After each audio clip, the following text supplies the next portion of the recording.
ao painel da tarde, que a gente vai discutir as avaliações do MEC no PISA.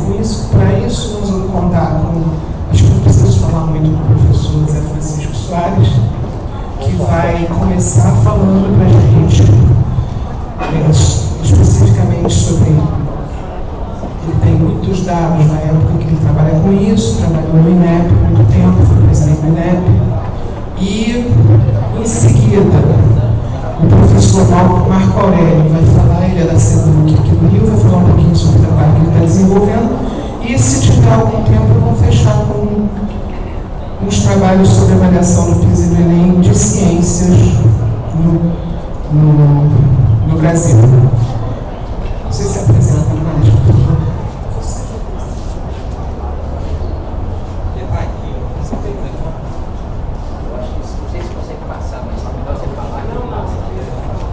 Tá bom, pode colocar.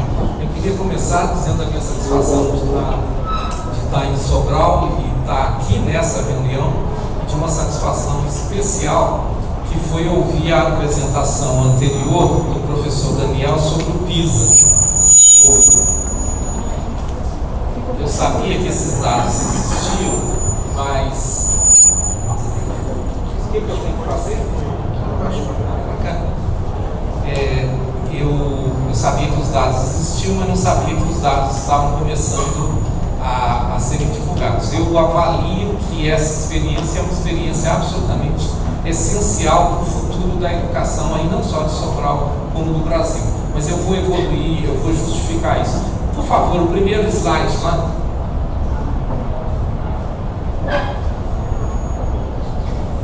A Marta pediu para eu me apresentar. A coisa importante de dizer que eu chamo é Chico Soares. Quando falo com o professor Zé Francisco, eu mesmo começo a olhar assim.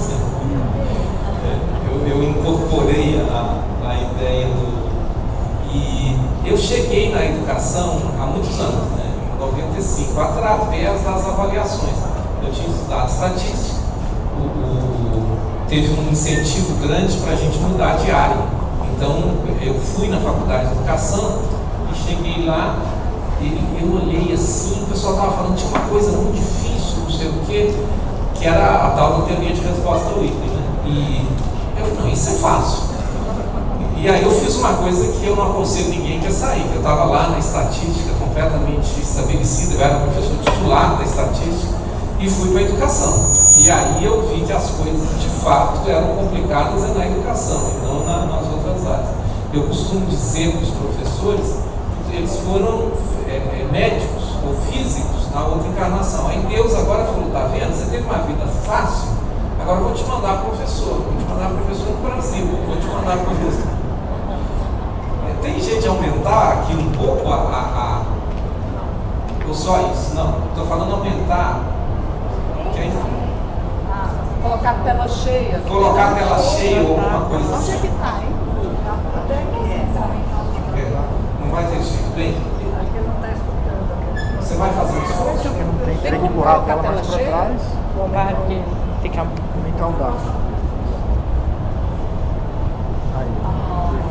Mais um pouquinho, mais para mim. Aí, tá bom. Tá bom, então eu vou começar. Eu tenho aqui um sumário e basicamente eu vou falar de algumas ideias fundamentais, depois eu vou falar de resultados e depois eu vou falar de a associação PISA e SAEB. Eu queria começar. Para onde é? Então pode passar o próximo. Bem, eu queria começar, a gente fala que nós estamos na educação, então preciso ter definição. Isso foi uma das coisas que mais eu estranhava quando eu cheguei na educação. A gente não definia os conceitos, quer dizer, na física, na matemática, os conceitos são...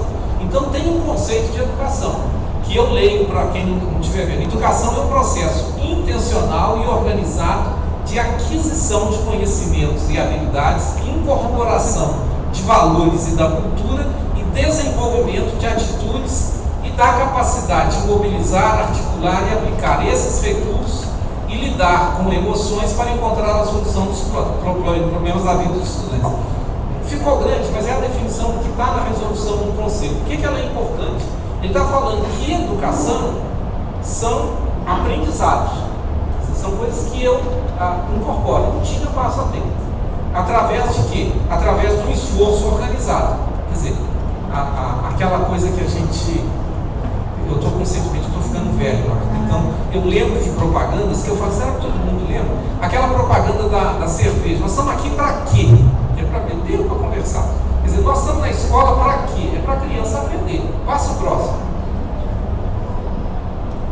Bem, aqui não vai dar para ler, eu não vou comentar cada um desses, mas eu vou ler dizendo no que eu vou falar. Primeiro, o direito à educação é hoje o direito de aprender. Aprender o quê? O que cada um necessita para uma vida plena. Quer dizer, eu trabalho com essa ideia. Direito à educação e direito de aprender. Tá? O direito... Depois, a maioria das aprendizagens essenciais ocorre na escola. Não é só a escola, a LDB já fala isso. Mas a maioria ocorre na escola. Então, se eu defendo o direito de aprender, eu tenho que defender a escola. E essas duas coisas não podem ser dissociadas. Terceiro, direito não concretizado ainda não é direito, é uma utopia. O Brasil adora isso. Está lá na lei, eu falo, todo mundo tem direito. Você já foi vacinado? Você não foi, o direito que você tem à vacina é uma utopia. Então, na educação, se a criança não aprendeu, não vem dizer que ela teve o direito garantido. Tá? Depois, garantia de direito é dever do Estado. Isso é o 205.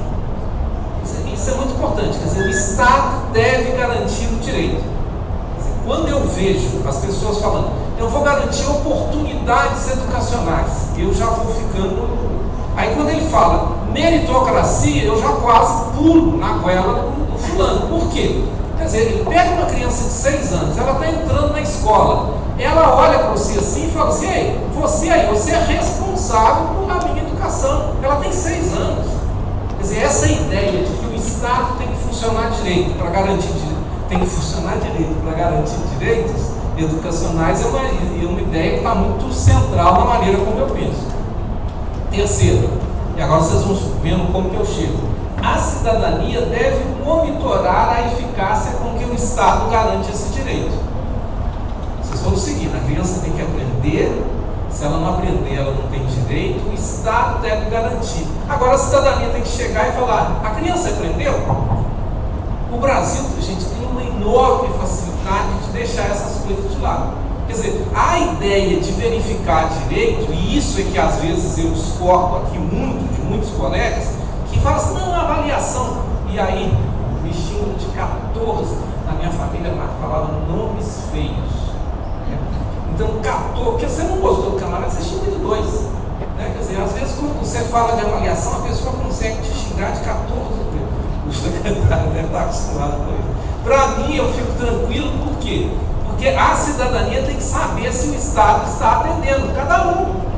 Quer dizer, não aprendeu, a criança tem 7 anos, não vou passar isso para a família, não vou passar para isso. Isso é direito. Então, a avaliação, mesmo que ela não tivesse função educacional, ela teria uma função ética. Essas coisas se misturam, elas são complicadas. Aí tem muita gente que fala, não, mas o professor avalia, a professora avalia. É só olhar como que os alunos, as crianças são tratadas nas diferentes escolas para a gente verificar se não tiver um Estado claramente que diz, vocês têm que aprender isso, e eu vou verificar. Última coisa, aí vem a escola e o aluno. Então eu trabalho com a ideia do Amartya Sen de resultados abrangentes. O que é isso? Em inglês ele fala comprehensive results. Quer dizer, você tem que olhar quais as consequências que o seu resultado produz. Então, na economia, nós estamos nessa loucura hoje da economia, esquecendo que nós vamos gastar a terra toda. Né?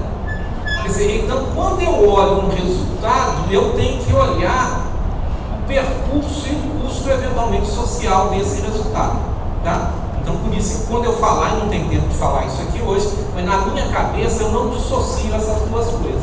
Eu falo, resultado, a criança aprendeu, mas aprendeu em que condições? Qual escola? Tá? Então, quando eu falo avaliar um sistema educacional, eu peço essas duas coisas, o resultado e as condições da escola. O próximo, por favor. Bem, quais resultados? Eu falo, qualidade da educação. Aqui você começa a ver como que a pessoa pensa. A qualidade educação, para mim, ela tem duas dimensões, eu acabei de falar.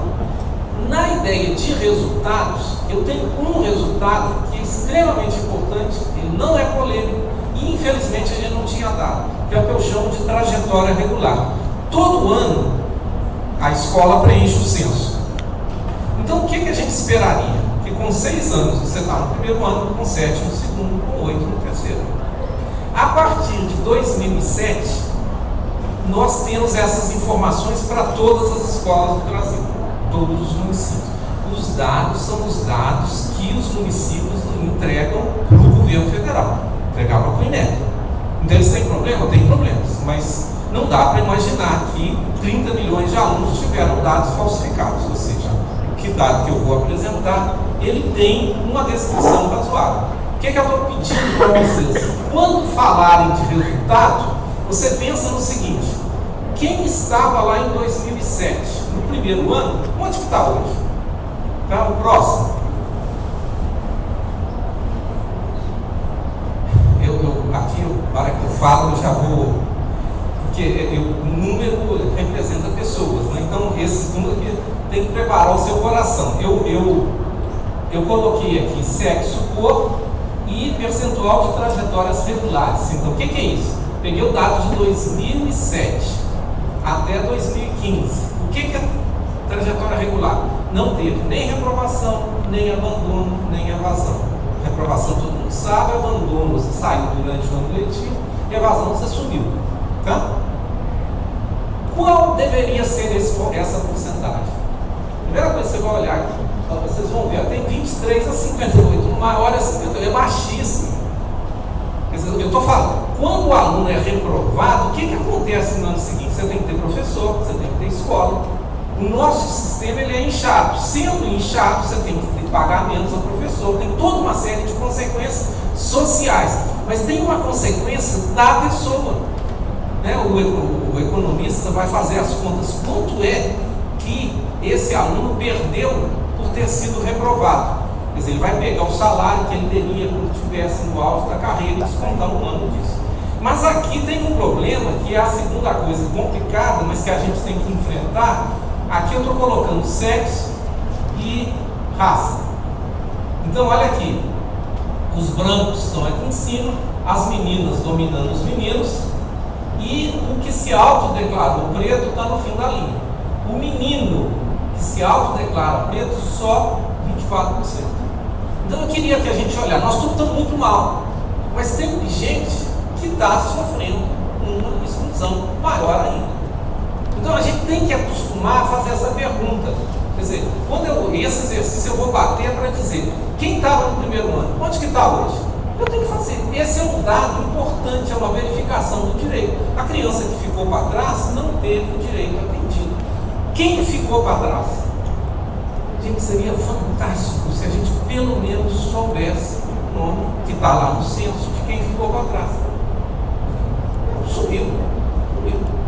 Tem agora todo o esforço que veio do ECA, em muitos lugares até funciona de maneira razoável, que a criança não pode subir sem consequência.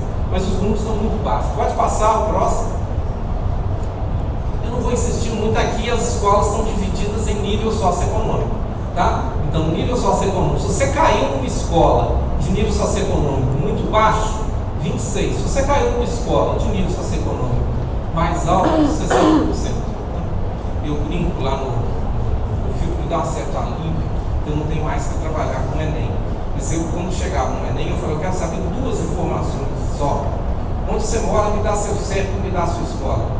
Só com isso aí, quase eu já sei a sua nota.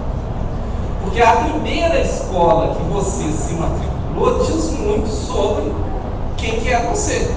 Se você ganhar na loto, o que você faz? Você procura uma casa boa, certo? Então isso é muito importante. Qual que é o resumo aqui? Nós precisamos trazer a ideia de trajetória para a análise do direito da análise. Isso está fora. Por quê?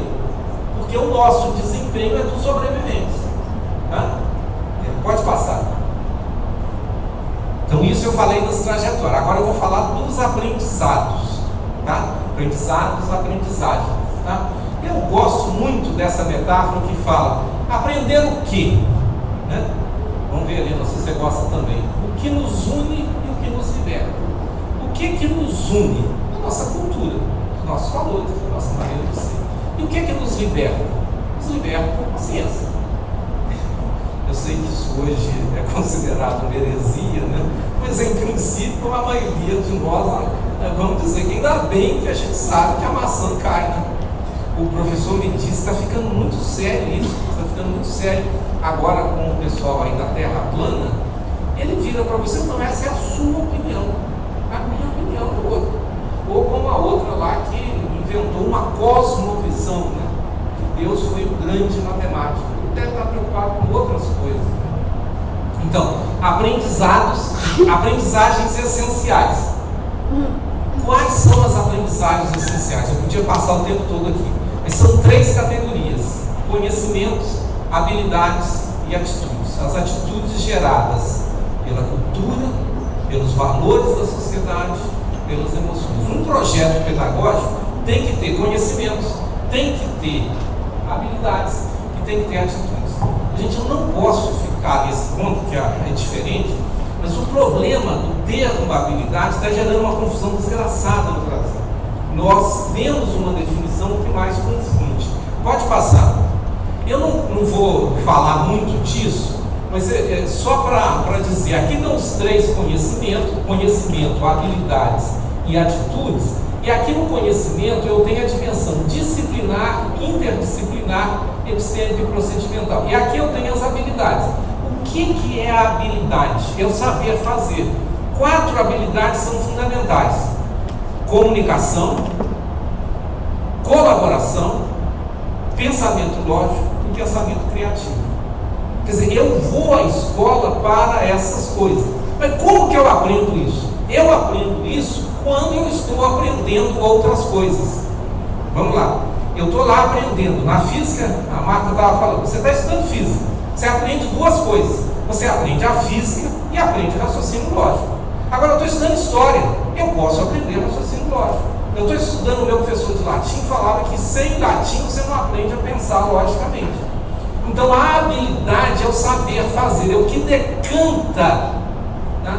Então o meu problema com a reforma do ensino médio é isso, que essa coisa não está clara. Você fica, há uma mistura aí, não dá para eu entrar com isso, mas só para dizer que a gente gostaria das 3 dimensões. De novo, eu podia passar a tarde toda, pode passar o próximo. Eu queria, isso daqui, eu fico emocionado de falar isso, eu vou falar isso no Ceará. Porque o pessoal fala de habilidade, desculpa, de competência.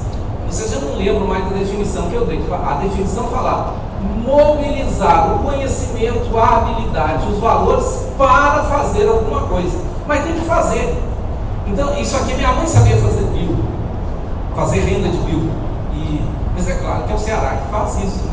Então, olha o que ela está fazendo. Primeiro, ela está, eu adorei quando eu vi isso, que eu tenho 3 dimensões, né? Tem aqui, aqui, aqui, mas eu estou fazendo a renda. Quer dizer, quando a gente fala de competência, essa que é a ideia da mobilização. Tem determinados lugares que eu nem falo a palavra competência, porque senão a pessoa fica... Tem gente que fica tanto assim, perturbado, mas a ideia da mobilização é uma ideia importante, tá? Essa é uma aprendizagem essencial. A gente não mede isso, mas a gente precisa caminhar para dizer, será que o nosso aluno está pensando logicamente? Será que ele está sendo capaz de se comunicar? Gente, a colaboração é essencial no Brasil. Nós somos muito diferentes. Então eu preciso aprender a trabalhar em grupo. Por isso é que lá embaixo, no princípio, eu tenho que fazer. A gente viu um exemplo aqui, né? Um monte de gente trabalhando. Isso é quase um detour, eu tenho que voltar para meus números. Pode passar. Aqui é só o dado. Então nós só temos dados de resultado em leitura e matemática. Vocês não vão ver, daí aqui é 175, aqui é 205, aqui é 2007, aqui é 2015, houve um crescimento substancial, tá? A mesma coisa ocorrendo aqui em matemática. Cuidado, os números de matemática não são iguais aos números de leitura. Qual é o que eu tiro dali? Nós melhoramos no 5º ano, tá? Eu estou só falando aqui de escolas municipais e estaduais. Só para ter ideia, gente, aqui está 175 aqui está 205. São quantos? 25, 30 pontos. A gente trabalha com a ideia de que 20 pontos é um ano. Tá? Aproximadamente na escala do SAED, é uma aproximação, mas grosso modo, 20 pontos corresponde a um ano de escolaridade. Então é como se de 2007 para hoje a gente tivesse ganho um ano de escolaridade. Tá? Pode passar. Próximo. Bem, aí eu disse 175 e ninguém reclamou, mas no fundo, muitos de vocês falaram: o que significa ser 175? Se isso, qual é o sentido pedagógico disso? A história longa, essa é uma proposta que eu fiz para São Paulo e eu criei aqui níveis. Então, a quarta série é 200, oitava série, nono ano, é 275, e isso em leitura e aqui em matemática. 4 níveis, abaixo do básico, básico, adequado e avançado. Vamos lá. Para o número comunicar, eu tenho que dar um sentido pedagógico a esse número. Como é que eu fiz isso? Eu fui lá, peguei os alunos brasileiros que tinham feito PISA, vi a posição do Brasil em relação aos outros países, perguntei quanto que o Brasil precisava crescer, e dali eu tirei um aumento que eu devia colocar. Eu não estou utilizando o PISA em termos de conhecimento.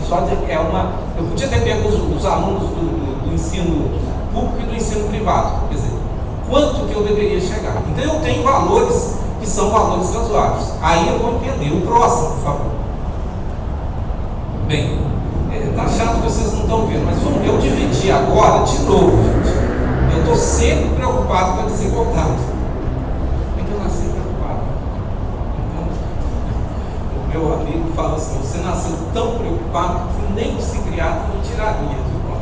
Eu já nem tentei. O que eu fiz? Eu quero duas coisas que vocês observem. Eu peguei os alunos e fiz uma medida do nível socioeconômico deles. Tá? Com a minha colega, a Tereza, fizemos um indicador. Essa coisa está bem estabelecida. O PISA também tem um, eu vou chegar lá. Tá? Dividi os alunos em 5 grupos. A gente chama isso de quintis. Para partir em 5 grupos. E aí, vou me perguntar: como está o conhecimento nesses 5 grupos? Eu vou lhes dar a notícia pior primeiro, só que agora, ao invés de ter média, eu estou colocando percentual nos níveis adequado e avançado. Tá? Entenda, eu não quero todo mundo no avançado, eu gostaria de todo mundo no adequado ou no avançado. Percebeu? Eu não quero igualdade na educação, mas eu não quero gente que está com um desempenho de gente. Mas se a gente não tiver uma bolsa, se a gente não tiver... Não, volta. Tá? Agora olha aqui. No nível, esses aqui são só a escola pública. Então esse alto aqui não somos nós, não. Mas eles são os mais altos na escola pública. O mais baixo. Quantos do nível mais baixo estavam no adequado e no avançado? 20%, 16%, 17%, 20%, 21%. Eu parei em 2013, eu tenho que pedir desculpa por isso, mas depois eu volto na média para dizer que aconteceu uma coisa boa. Então olha bem, só 20% não melhorou nada. Agora olha aqui que legal: 39, 37, 46, 50, 56. Então o Brasil melhorou. Mas quem que melhorou? Melhorou os menos pobres. E o pobre? O pobre justo feliz. Eu fiz uma brincadeira com esses dados que tem me dado, às vezes, um pouco de satisfação, às vezes, um pouco de problema. Que eu peguei esses dados e calculei a média por capital. E aí eu fiz a seguinte brincadeira. Deus vira e fala assim: Helena, vou te mandar de volta. Dessa vez você vai ser pobre. Aí a Helena levanta a mão e fala assim: dá para escolher a cidade? Porque qual é a cidade que você quer? Sabe que você vai ser pobre? Você tem que ir para a cidade onde o pobre aprende, né? Então eu fiz isso e aí me dá problemas, porque, por exemplo, no Nordeste, nas capitais, eu não fiz para todas, nas capitais é Teresina, não é Recife. Apesar a gente, quando falar, não vou falar de Fortaleza, mas quando a gente fala de Nordeste, você não lembra de Teresina. E, no entanto, Teresina é onde o pobre aprende mais facilmente. O que eu estou pedindo para vocês? O resultado é importante, mas eu tenho que ver que está baixo, mas que teve melhoria. Então, teve melhoria, continua abaixo, e o grande problema, há uma diferença muito grande que não devia de acontecer. Gente, isso é muito precioso. Esse debate, ter esse dado para pensar sobre ele, o que eu falei? Por que eu faço isso? Porque eu gostaria que a cidadania chegasse para o Estado e falasse: olha, os pobres não estão aprendendo. Tinha que ter política disso. Tá? Quer dizer, se esse dado não existe, eu fico aí com frases genéricas. Né?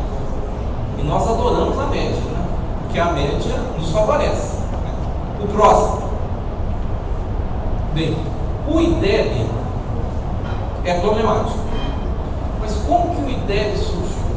O ministro Haddad. Né? E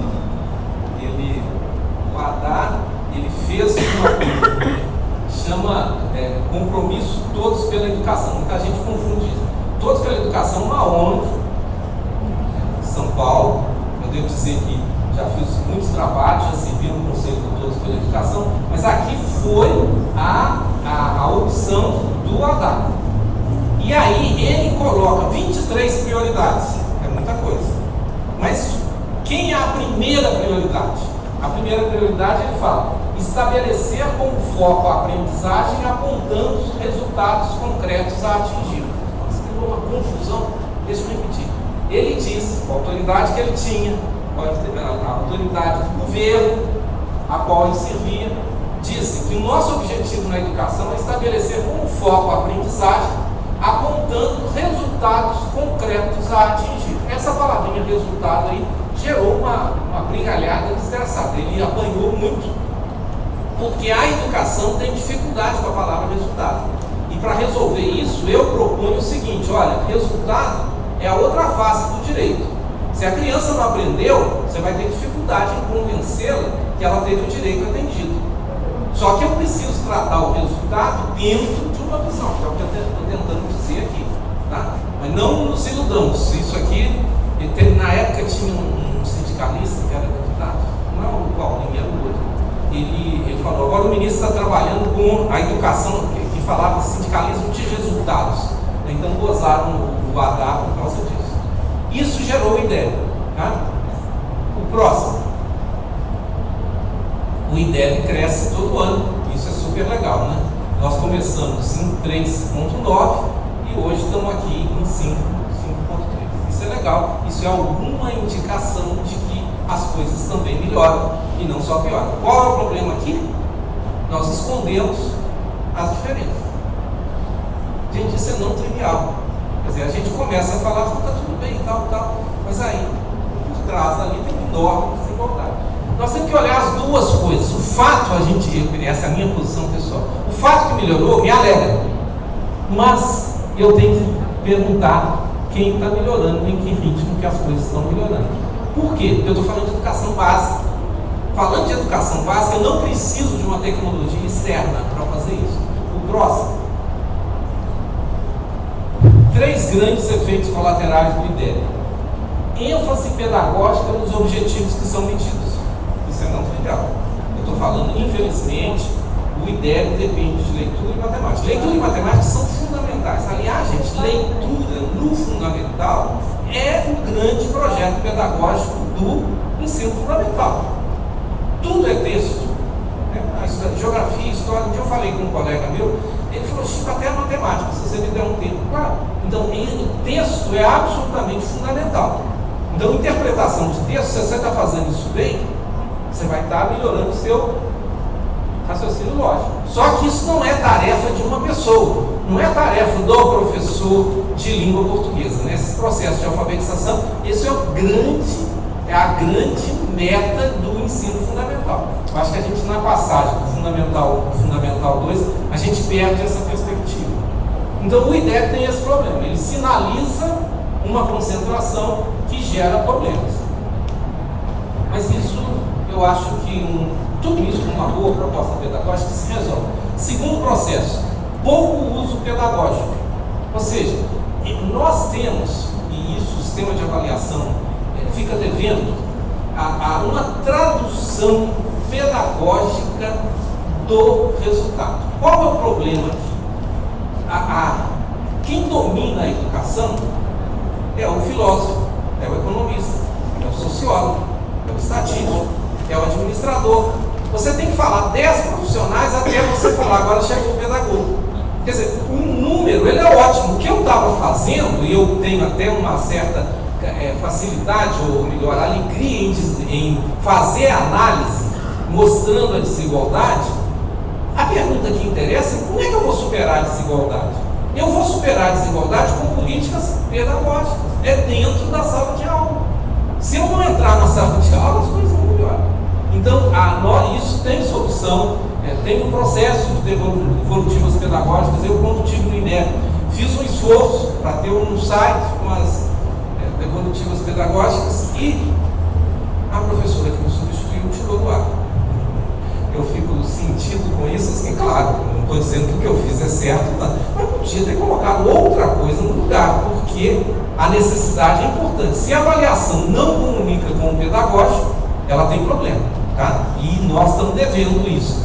E terceira coisa, e aqui, gente, talvez seja dialogando com o que ocorreu, a apresentação anterior, é o que mais me preocupa. Os resultados são obtidos apenas com testes de múltipla escolha que não permitem verificar as habilidades de ordem mais elevadas. O que é isso? Na leitura, nós temos 3 níveis, grosso modo: a recuperação da informação, a integração e associação entre partes do texto e a análise e a reflexão. Depois que eu entendi o texto, aí eu pego o texto e falo, não, tem esse outro texto sobre o mesmo assunto e esses textos diferem dessa maneira.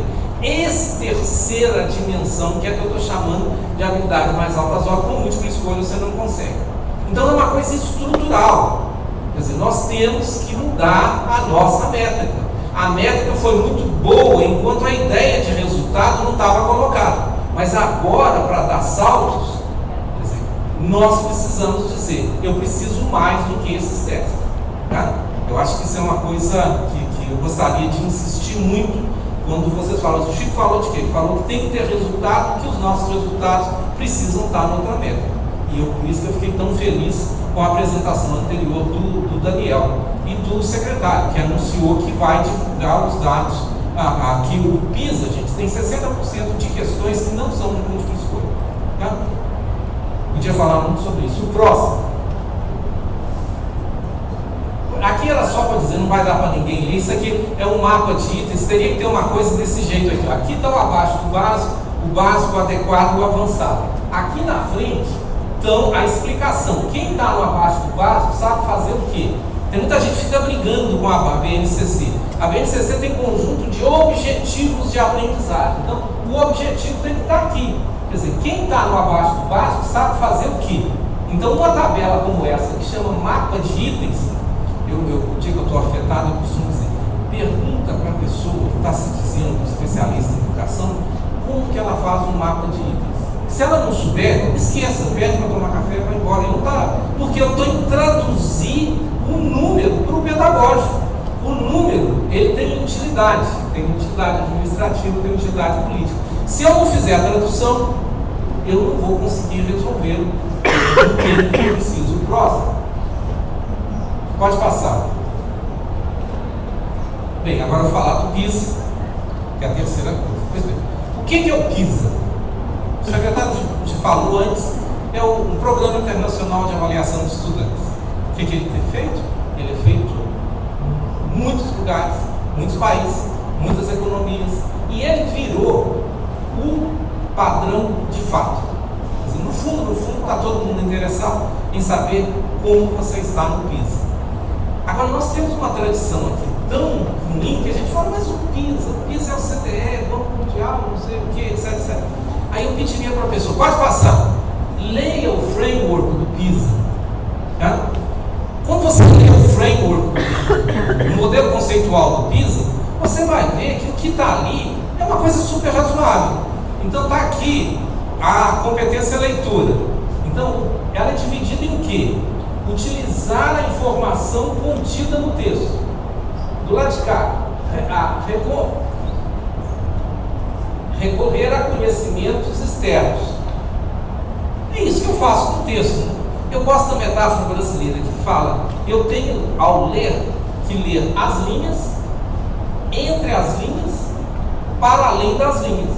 Então, basicamente, eu tenho que ler nas linhas e entre as linhas e para além das linhas. Agora, o modelo, ele detalha isso. Isso é ótimo. Se todo mundo lesse o modelo conceitual do PISA, nós caminharíamos muito. Certo? O que isso quer dizer? Que a pergunta que o PISA faz de leitura, ela é frequentemente mais sólida do que as perguntas que às vezes a gente encontra. Pode passar o próximo. Eu não vou falar da matemática. Não, deixa eu falar da matemática. O modelo do PISA, na matemática, que aqui vocês estão vendo, ele é muito interessante, que ele fala: está aqui o problema no mundo real. O que o matemático faz? Ele formula um problema matemático. Resolvido o problema matemático, ele, dentro da matemática, produz a solução. E depois que produz a solução, ele volta para o mundo real. Eu estou pressionado pelo tempo, não posso usar minhas metáforas, mas essa eu vou usar. Eu cheguei na universidade todo entusiasmado. Eu falei: olha, esse fim de ano eu consegui tudo. Eu fiz uma lista do que eu tinha que fazer e cumpri tudo que eu planejei. Ele falou: não, faltou você jogar a lista fora. Eu falei: pô, isso é perfeito, né? Você pega um problema matemático, você leva para a matemática, você resolve na matemática, depois você tem que voltar, né? Quer dizer, a matemática que faz sentido é a matemática que está lá ancorada nas coisas concretas, tá? Então o PISA, tem gente que tem dificuldade, mas ele sinaliza numa direção que é uma direção mais consistente, por duas razões: a razão do que ele está pedindo e da forma como ele cobra. Então o PISA não é equivalente ao SAEB, eu vou em seguida falar muito sobre isso. Vamos passar o próximo? Gente, aqui eu queria, agora eu vou ler os números, porque aqui é uma coisa importante. Me irrita profundamente quando as pessoas reduzem a análise do resultado educacional a um ranking. O médico que tratou minha mãe, um dia ele falou: eu fui o último colocado no vestibular de medicina da UFMG, que tinha 60 vagas. Eu queria ser o último também, ser o último colocado no ITA, eu também queria. Então o ranking não quer dizer nada. Eu tenho que ver o que o ranking me diz, tá? Então me irrita quando... Isso é sério, gente, porque as pessoas que estão usando o ranking, eles só conseguem ver o ranking. Então, portanto, a política pública que virá de quem só vê ranking é má política pública. Por isso que eu fico... Agora, olhem aqui. O PISA, num determinado ano, criou 4 níveis: baixo desempenho, moderado, sólido e avançado. Isso não ficou, isso é de 2009, se não me engano. O PISA tem 6 níveis. É melhor, 6 é muita coisa. Eu trabalhei com 4 no Brasil e aqui também. Pois bem, vamos pegar agora o alto desempenho. O Brasil tem só 1,4% de alto desempenho. E eu digo, o Brasil também tem alto desempenho. Você pode olhar as duas coisas. Aí, vou pegar Portugal, é uma diquinha, né? Portugal tem 7,5. Mas esse 1,4 aqui é em cima de uma base de estudantes enorme. Então tem mais brasileiros no alto desempenho do que portugueses no alto desempenho, embora a porcentagem lá seja maior. Eu não estou querendo dourar a pílula, eu estou só querendo dizer que essa ideia de que o Brasil está péssimo não é correto. Completamente, ou melhor, não é toda a verdade, mas é verdade quando você olha esses valores aqui. O Brasil tem 50 no baixo desempenho e 40 no desempenho moderado. Agora eu falei da minha mãe, não vou deixar de falar isso. A minha mãe, lá em casa, a família muito religiosa, não se falava nome feio, já disse isso. Então o máximo que se conseguia era o seguinte: Deus teu vestido, minha prima, é alto demais embaixo e baixo demais em cima. O Brasil aqui é alto demais nos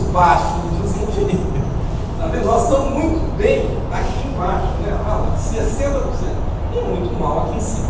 Então, gente, isso é importante. Então, quando agora vierem os resultados, eu tenho que perguntar quantos estão lá em cima e quantos estão para cá. Tá? Então, essa coisa do PISA é importante. O PISA é importante pelo que ele propõe.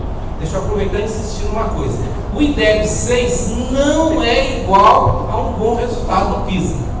Por quê? Porque os currículos são diferentes. Embora todo secretário, todo prefeito, todo governador, os ministros, não, o Brasil já tem escolas. Não. Ele vai ter escola como aconteceu, eu vi a palestra anterior da minha, onde você agora pegou os seus alunos e trouxe para fazer um exame. Eu estou caminhando, Marta, para terminar. Pode passar o próximo? Então, tem duas teses muito importantes sobre comparação do PISA. Quem quiser está aqui. É uma recente, essa primeira é muito importante, que é a tese da Andriele. Ela ganhou o prêmio na área de educação. Ótimo. Mas aí ela ganhou o prêmio na área de ciências humanas. O prêmio de melhor tese. Gente, isso é não trivial. Quando a gente fala que você é da educação, você fala. Eu saí, eu vivi isso, eu estava lá no Instituto de Matemática, e fui para a educação, e meus amigos falaram que eu estava louco. Né? Quer dizer, então a ideia de que a educação é de nível mais baixo, a Andriele agora ela ganha com a tese na área de ciências humanas. E o que a Andriele está fazendo? Ela está comparando o PISA com o SAEB. É muito interessante ter uma entrevista dela, e ela basicamente fala, olha, as duas coisas são diferentes, nós podíamos estar melhor. Então ela faz um estudo grande. Esse primeiro trabalho é um trabalho importante, que é um relatório do INEP, surpreendentemente crítico, muito bem feito, onde ele compara os dois exames. Tá? E antes teve a tese que foi feita lá no nosso programa, dessa aluna, da professora Manuela, que também compara matemática. Então aqui é matemática, aqui é ciências e aqui é os três. Quem estiver interessado, eu acho extremamente importante aquele pessoal daqui de Sobral, que vai ter o exame, que vai ter a divulgação dos dados, é muito importante a gente verificar o que está acontecendo. Pode passar? Então, a comparação de PISA e SAEB. Os dois exames não são equivalentes. Tá? As matrizes são diferentes. O fato de eles serem correlacionados não quer dizer a mesma coisa. Não é correto dizer que o IDEB 6 é uma escola de primeiro mundo. Por quê? Porque as matrizes, os indicadores, as análises, a interpretação das escalas produzidas no PISA constitui o melhor que é produzido na área. Deixa eu insistir nisso. O que eu gostei? Quando a gente entrou no PISA em 2000, eu fui do primeiro grupo que fez o relatório do PISA. A gente entrou para aprender muito pouco. Quer dizer, a devolutiva do PISA é melhor do que a nossa. A matriz do PISA é melhor do que a nossa. Os relatórios do PISA são melhores do que o nosso. Desnecessariamente. Né?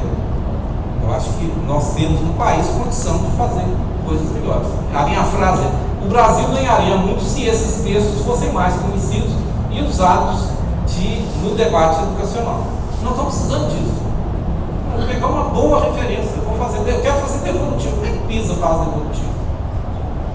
Esse preconceito de dizer que não, que está tudo feito, ele é muito forte, ele é muito enraizado, mas é uma coisa reacionária, porque nos impede de caminhar de uma maneira melhor. Pode passar? E aqui eu termino. Então, primeira coisa, eu estou dizendo, resultados é a concretização do direito. Falo, direito para mim é uma coisa importante, é importante para todo mundo, é constitucional. Se não tem resultados, você inventa tanta coisa para dizer que é direito. Mas eu falei de dois resultados. Eu falei da trajetória e falei do aprendizado. Por que eu estou interessado na trajetória? Porque os nossos resultados, quem faz as provas? Os sobreviventes. No caso do ensino médio, então, é fantástico. Né? Quem chega no ensino médio? Quem chega no terceiro ano do ensino médio? Então, quando o pessoal fala, não, agora o meu estado melhorou no IDEB do ensino médio. Eu fico lá, claro que tem 1000 comemorações, mas eu falo, isso aí, eu quero saber. O que eu quero saber? Quem estava lá no primeiro ano e o que aqueles que estavam no primeiro ano de fato aprenderam. Né? Então, resultado é importante, mas resultado é resultado para todo mundo e não só para o sobrevivente. Né? É preciso incluir objetivos de aprendizagem relacionados à análise e reflexão entre os que serão medidos. Isso vale para a matemática, na ciência. Nós, como só usamos múltipla escolha, a gente fica com o quê? Com a informação e um pouquinho de associação. Mas a gente tem muito pouco pela restrição. Então, de novo, eu sublinhei isso lá e queria que isso ficasse. Nós estamos no momento, Sobral pode dar esse exemplo, por quê? Sobral já é campeão da segunda divisão. Agora, Sobral tem que disputar a primeira divisão. Nós não podemos ficar felizes porque estamos onde estamos. Eu devo ficar infeliz de ter tanta gente que não chegou aqui. Entendeu? Esse é o desafio. Agora, gente, se o Brasil fosse Sobral, como é que a gente fala isso aqui? Seria uma maravilha. Mas como eu estou aqui, vocês têm que ter outro desafio. Tá? É preciso mudar os testes do SAEB, incluindo o teste de resposta construída. O SAEB sinaliza mal hoje. Todo mundo está fazendo múltipla escolha. É um desastre todo mundo faz múltipla escolha. Sabe por quê? Você tem uma máquina de fazer testes de múltipla escolha que são iguaizinhos. Entende? Você tem uma máquina de testes. Você pega a prova aqui, depois a outra, são todos iguaizinhos. A criança não está incorporando o que é fundamental, que é a análise, que é a reflexão. Em cima disso, ela tem que saber, que existe o substantivo, que a frase tem os conectivos, toda a estrutura que ela aprendeu, mas é para compreender melhor. Mudar o SAEB. E última coisa, associar o SAEB com a BNCC. Eu teria que falar da BNCC, eu tenho uma certa... eu acho que a gente podia fazer melhor, eu acho que a BNCC do ensino fundamental, eu estou disposto a conviver com ela. Eu saí, entretanto, dado o ensino médio, muito infeliz. Eu acho que é um equívoco, mas essa é outra discussão. Gente, muito obrigado, e eu fico com isso. Resultado, direito e resultado. Resultado, por que direito? Obrigado.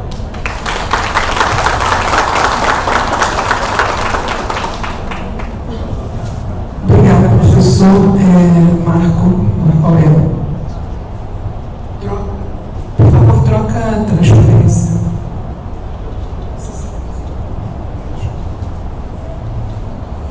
Boa tarde a todos. É uma grande honra estar aqui representando a Secretaria de Educação do Estado do Ceará. Vou falar um pouquinho sobre as avaliações estaduais, as avaliações nacionais e uma avaliação internacional, que é o PISA. Vai ser legal porque logo em seguida da apresentação do professor Chico Soares, a gente vai continuar no mesmo assunto. A gente não combinou, né, professor Chico, mas ficou bem legal, ficou bem... Se tiver alguma pergunta, tá? Pode interromper ou pode guardar para o final também. A gente vai ficar aqui um pouquinho para conversar.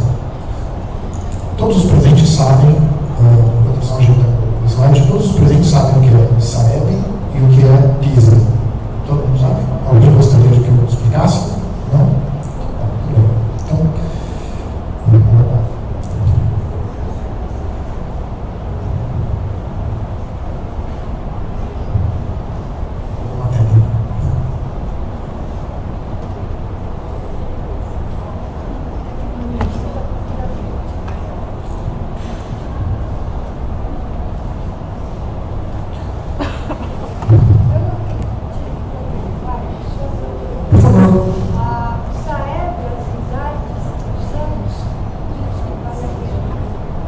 Quais anos são avaliados no SAEB?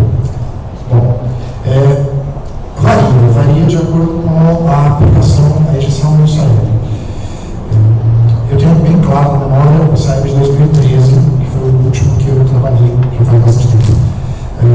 No SAEB de 2013, a gente avaliou as crianças do segundo ano, avaliamos as crianças do quinto ano, e de forma amostral, avaliamos os meninos do nono e do médio. Então, não, essa foi a edição de 2013. 2015 já foi diferente. 2014, a avaliação nacional se limitou a ano, né? Avaliou a nacional de aprendizagem, avaliou só os meninos pequenos. Mas eu já não participei, em 2015 mudou, 2017 mudou, e para esse ano ainda está um pouco nebuloso. A gente ainda não sabe como vai ser esse ano, mas pelo que a gente já ouviu falar, é que o segundo ano fundamental deve ser amostral, ao contrário do que foi em 2013, que foi censitário.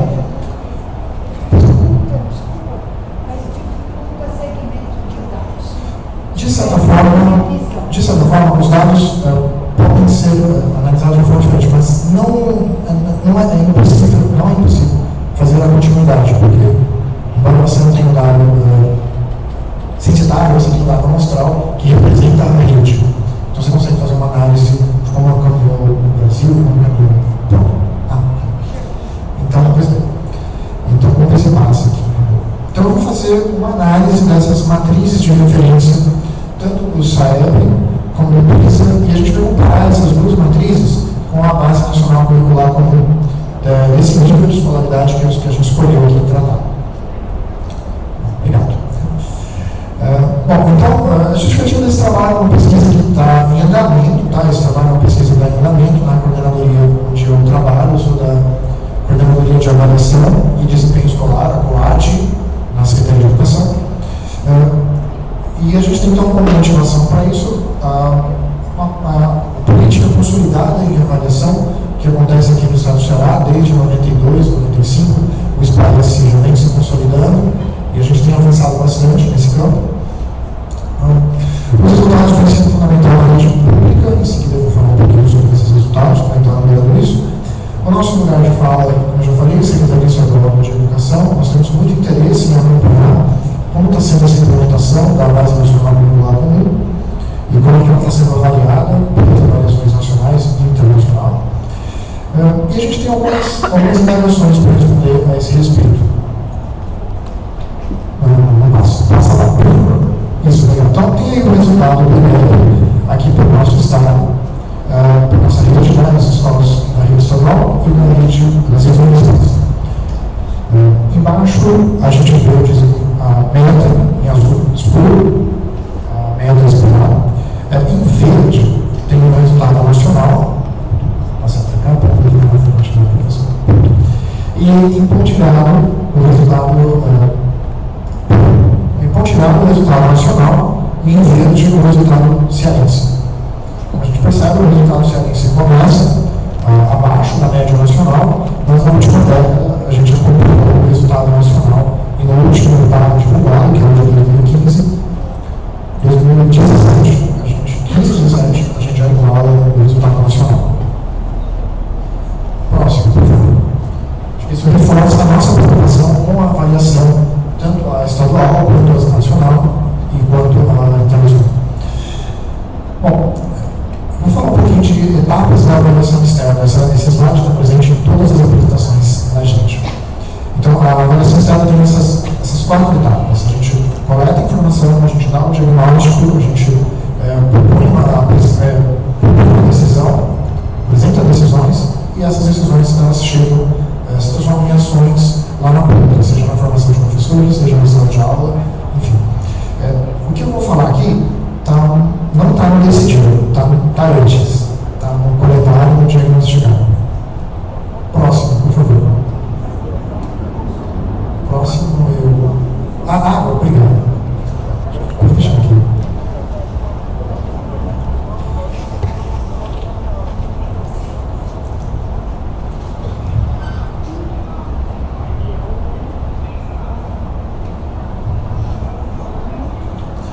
Bom, a gente trabalha com a perspectiva de que a educação se constrói nesse tempo. A gente tem uma avaliação tem que levar, através da mediação pedagógica, o planejamento e o planejamento de ações, que vai levar aos itens de execução, o monitoramento e depois volta para a avaliação. Normalmente, eu, no meu setor, trabalho mais na parte de planejamento e replanejamento. O meu foco hoje é com formação de professores para ensino de matemática. Lá na COAD, a gente está visitando as redes municipais, estaduais, sempre levando resultados das avaliações, para explicar para os professores como é que isso pode impactar na sala de aula, como transformar o ensino através dos resultados que a Secretaria e o Ministério divulgam. E aqui eu vou falar um pouco de um passo que está antes. Como é que funciona a elaboração de itens, as matrizes e a base curricular. Por favor, próximo. Vamos passar esse, né? na exceção da nossa teoria, você tem que passar, pode passar, por favor. Então a gente vai citar aqui a Constituição de 88, a LDP, acho que vocês vão ficar disponível depois. Pode passar, por favor. A nossa referência, pode passar também, por favor. Bom, a gente vai usar aqui a definição de competência e habilidade trazida pelo Pinto, e a gente vai fazer uma redução ainda mais dessa definição do Pinto. A gente vai usar como definição para a competência uma ação, uma habilidade, uma competência. A gente vai reduzir isso a uma ação, a uma coisa que o menino faz e executa com competência. É assim que a gente vai nortear essa nossa análise. Pode passar, por favor.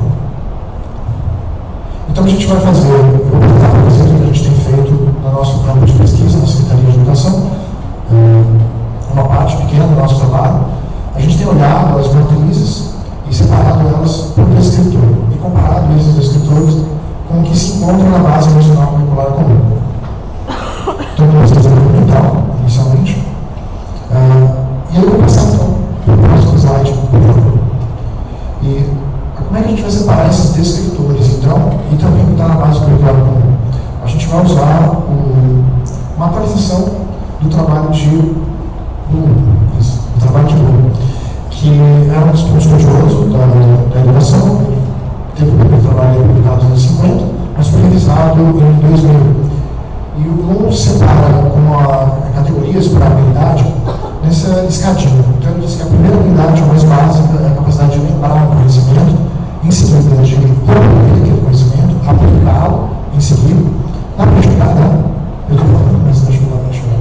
E o quarto pedaço integral seria a análise, em seguida a síntese, e conseguir criar algo novo a partir daquele conhecimento que ele já estabeleceu. O nosso desafio, então, vai ser olhar a matriz do SAEB, o que é que, daqueles descritores anunciados, são 37, se eu não me engano, o que são, quais daqueles descritores estão em cada um desses degraus? Ixi, não ficou muito. Perdão. Então, e depois a gente vai fazer o mesmo na matriz do PISA. A matriz do PISA, ela não está construída da mesma forma que a matriz do SAEB ou a matriz do SPAES, que eu acho que nós aqui na estamos mais acostumados com a matriz do SPAES. Mas a matriz do SAEB é muito similar à forma como a matriz do SPAES está construída. Elas foram tiradas da mesma época, 92, 93, nesse ano. A matriz do PISA tem uma formação diferente, ela está anunciada de maneira diferente. Pode passar o próximo slide, por favor. Eu acho que eu trouxe um recorte da matriz aqui dentro. O próximo, por favor. Essa é a matriz do SAEB, tá? Como ela está no site do MEC hoje. Então ela tem do lado os descritores, anunciados com números, e do lado direito as habilidades, tal qual a matriz do SPAES que a gente já conhece. A matriz do SAEB também, em muitos descritores, tem a relação tal e qual estão no SPAES. Por favor, o próximo. Mas a matriz do PISA está assim, né? Depois você vai tirar também. Aí engancha, né? Aí você vai ver que eu vou comparar isso com a matriz dos SPAES. Em 2012, eu trabalhava com o professor Alessio Lima, na COPIM, Coordenadoria de Parceria Estado e Municípios. E nós fizemos um trabalho muito bom na COPIM, que foi alinhar a matriz do PAIC com a matriz do SPAES. E esse material está disponível no site da SEDUC. Quem conhece a matriz do PAIC deve ter visto. A matriz do PAIC tem os descritores dos PAES embaixo. Para cada descritor do PAIC, há uma correspondência direta com a matriz da Prova Brasil, a matriz dos PAES e a matriz do SAEB. Foi um trabalho bem meticuloso que a equipe fez passo a passo. E no momento, o professor Alessio Lima veio me perguntar: mas Corélio, dá para a gente alinhar a matriz do PAIC com a matriz PISA? E naquele ano, em 2012, eu falei: não tem como, não tem porque a matriz do PISA não é literal, a descritor. Então, o trabalho que a gente fez no nosso grupo de pesquisa hoje, 7 anos depois, na COAD, é tentar transformar essa matriz do PISA, próximo slide, por favor, nisso. E é um trabalho que é construído de forma coletiva e que, de fato, merece outros olhares, precisa de outros olhares, para a gente poder conseguir fazer essa comunicação entre o que diz a matriz do SAEB e o que diz a matriz do PISA. Será que elas conversam? Dá para tirar alguma semelhança entre elas? Quem Essa é uma versão, como eu estou dizendo, a nossa pesquisa ainda está em andamento, a gente está construindo ela, e esse resultado ainda não foi publicado, está passando pelo primeiro livro, que é o de vocês. Próximo, por favor. Mas em termos de temas, a matriz do Sael está organizada em 4 temas. Eu vou falar só do ensino do nono ano, da matriz do nono ano. E se alguém quiser me perguntar, por que você escolheu o nono ano? Alguém pergunta, por que você escolheu o nono ano? Obrigado, ótima pergunta. Bom, a gente escolhe o nono ano porque o PISA avalia os meninos de 15 anos. E aqui tem um outro problema também, porque quando o PISA fala que vai avaliar meninos de 15 anos, ele avalia de qualquer série e aleatoriamente, no mostral. Então, eventualmente, o PISA vai para meninos que estão lá no 5º ano ainda. Não?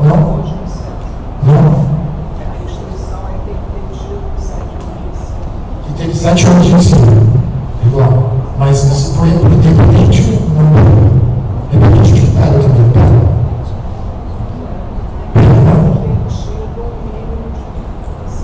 Tá, mas teve 7 anos de ensino regular. Tá, eu não conhecia esse dado, professor Amado, obrigado. Então, mas eventualmente o problema da amostral, o PISA, meninos que são dependentes, os que estão em anos anteriores ao nono ano. Então, acaba dando uma distorção a alguns dados. Aqui em Sobral teve a publicação do PISA, não teve recentemente. Teve, eu estou com os dados delas, mas ainda não temos condição de aproveitar. Bom, mas então os 4 eixos do Sael hoje, como é que eles são estruturados hoje? Princípios nossos, muito similares aos nomes dos pais. Próximo, por favor. Esses são os processos matemáticos presentes no material do PISA que a gente teve acesso. Que a gente tem acesso. Os últimos 4 a gente consegue relacionar com os 4 anteriores. Mas não é imediata essa relação. Já não está imediata. Então, próximo. E agora, claro, fazemos um documento recente. Vou dar para o slide anterior. Leio sim, por favor, pode retornar ao anterior? Vamos ler o que estava lá. Vamos ler um pouquinho. Consegue voltar? Dá para? Acho que ele não está me ouvindo. Oi, dá para voltar? Vamos voltar. Não, voltar. Obrigado. Então, formular as equações matematicamente, o documento do PISA está se anunciando, essa habilidade, essa importante habilidade. Depois empregar conceitos, fatos e procedimentos do raciocínio matemático, escreve também como seria esse raciocínio. Interpretar, aplicar e avaliar resultados matemáticos, a gente tem dificuldade para diferenciar um do outro. Mudanças em relações sendo equivalente ao nosso grandezas e medidas, mas não é a mesma coisa. É equivalente, mas não é nem de longe a mesma coisa. Espaço e forma, que seria a nossa geometria, quantidade, número de operações. Então, veja, não é a mesma coisa. Ele está olhando para outros elementos desse mesmo público. Incerteza e dados, que seriam a parte de gráficos e tabelas. Mas veja, o outro nome implica em outras habilidades também a serem avaliadas. Também. Agora sim, próximo, por favor. Então, na PNCC, como a gente sabe, tem um eixo mais, a PNCC separou números de operações de álgebra e funções. E algumas cidades estão acompanhando também essa separação dos seus currículos.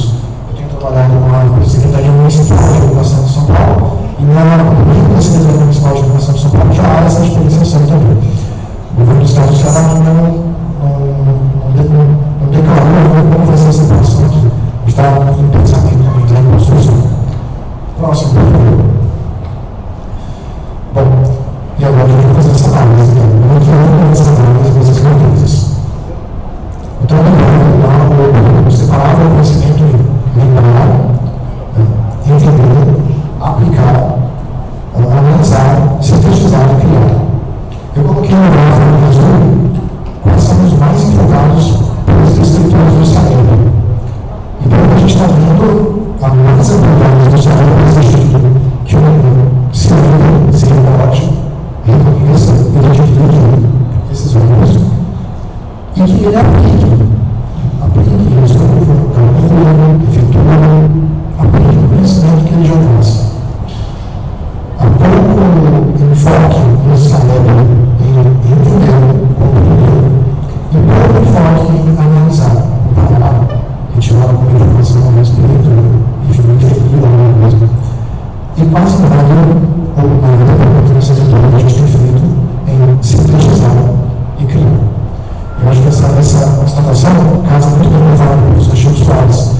criar alguma coisa.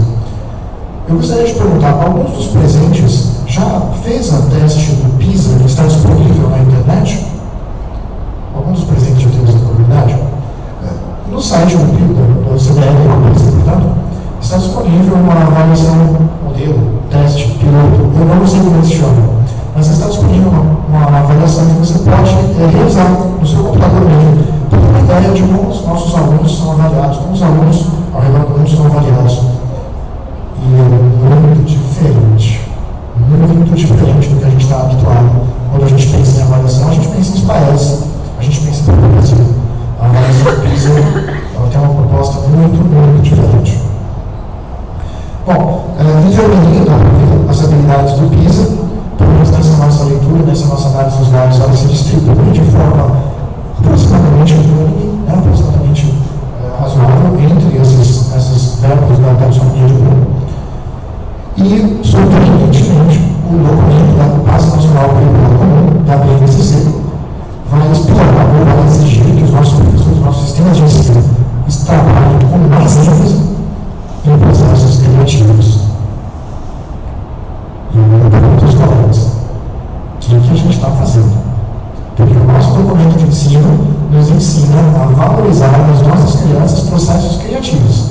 Vejam bem, é isso que eu estou dizendo.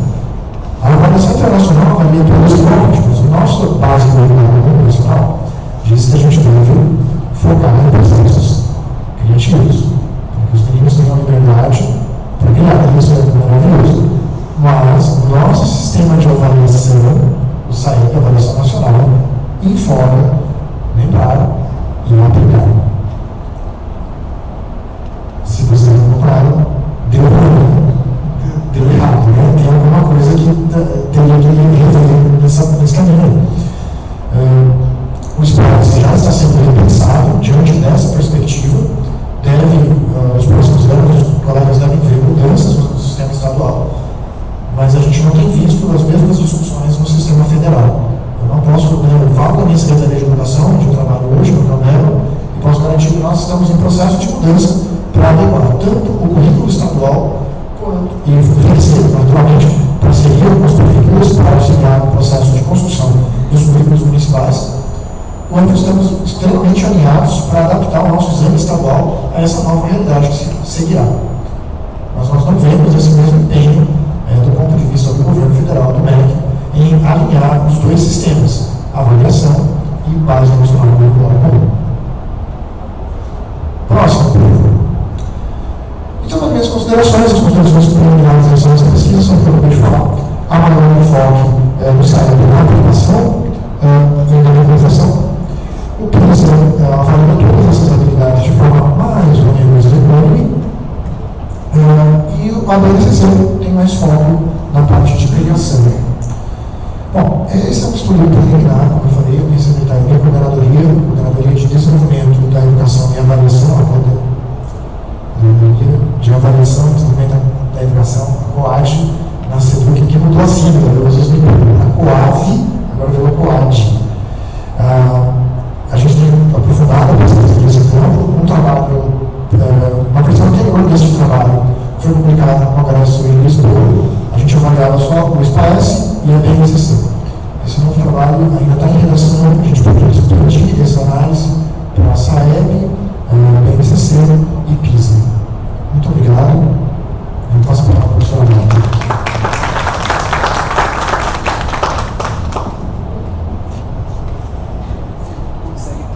Um momentinho. Você pode trocar a apresentação, por favor?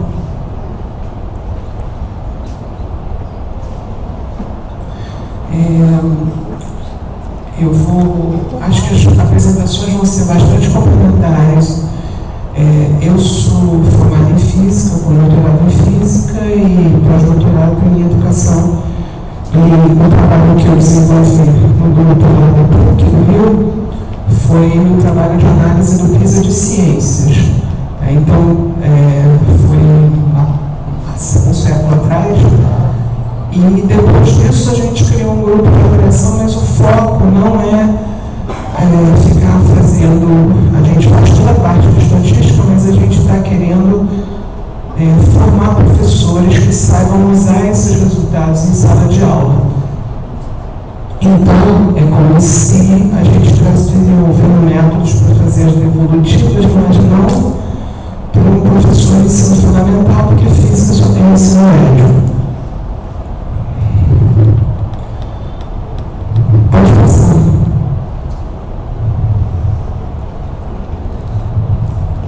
Pode passar.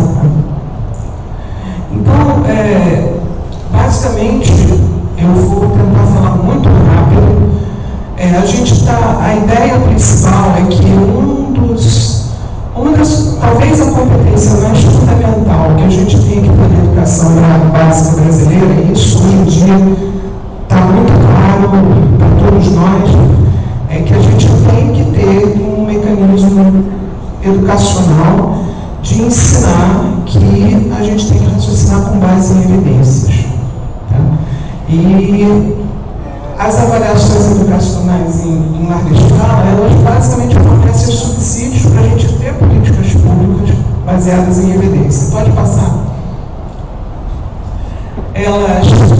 Essas avaliações têm inúmeras dificuldades, assim, elas são rejeitadas pela comunidade educacional como um todo. Elas têm críticas do ponto de vista de que elas meio que homogeneizam uma cultura profundamente diferente. A estrutura de montagem dessas avaliações é muito grande, muito cara. Elas têm dificuldades metodológicas muito sérias de elaboração, de aplicação e de análise, e elas têm dificuldades políticas, porque o grosso do uso que é feito delas é política de responsabilização do professor, principalmente, e questões de ranqueamento, cursos que têm 5 CNPJs diferentes, etc. Então, eu não vou fazer a discussão do porquê que eu acho importante ter avaliação educacional em larga escala. Eu acho que a gente pode usar os resultados para fazer o nosso trabalho de uma maneira mais consequente, baseada em fatos e evidências, e não no eu acho que é o problema atual. Pode passar. Elas se tornaram tecnicamente muito mais fáceis, porque elas é mais fácil, porque você tem muito computador agora. Então, eu na minha sala eu consigo rodar na minha sala a base do Enem, a teoria da resposta ao item, que dá um resultado com coeficiente de correlação 0,999 em relação aos números que o INEP lhe dá. Então, no momento em que você tem essas facilidades, não tem muito porquê você agora ficar restrito e dizer que não dá para fazer essa análise. Pode passar, por favor. Só que a gente não tem um retorno dos resultados. A gente não tem nenhum professor que entenda o que diabo que está saindo do PISA, o que está saindo do Enem, o que está saindo. Os gestores não sabem. E as devolutivas, no meu entender, elas têm que ter um caráter muito específico. Elas têm que ser devolutivas para professores e devolutivas para sistemas. Porque você pode tirar conclusões para professores e para sistemas educacionais. Pode passar. Nisso, eu coordeno um programa de pós-graduação para professores da rede em ensino de física. Tá? Eu hoje em dia não trabalho mais com física. Então, isso significa que, para mim, está muito clara que a gente está introduzindo uma necessidade nova no processo de formação de professores, que é que a gente tem que ensinar os professores a ler, quer dizer, compreender e saber aplicar esse resultado. Porque isso supera um pouco a avaliação de sala de aula. Isso dá parâmetro comparativo com a sua cidade, com o seu estado, com o seu país e com o mundo. Pode passar. Assim, a pedra de toque é que quando você vai na sala de aula, se você não conhece o que o seu aluno sabe, você rende muito pouco no processo de aprendizagem. E o conhecer aí é cognitivo e não cognitivo. Pode passar.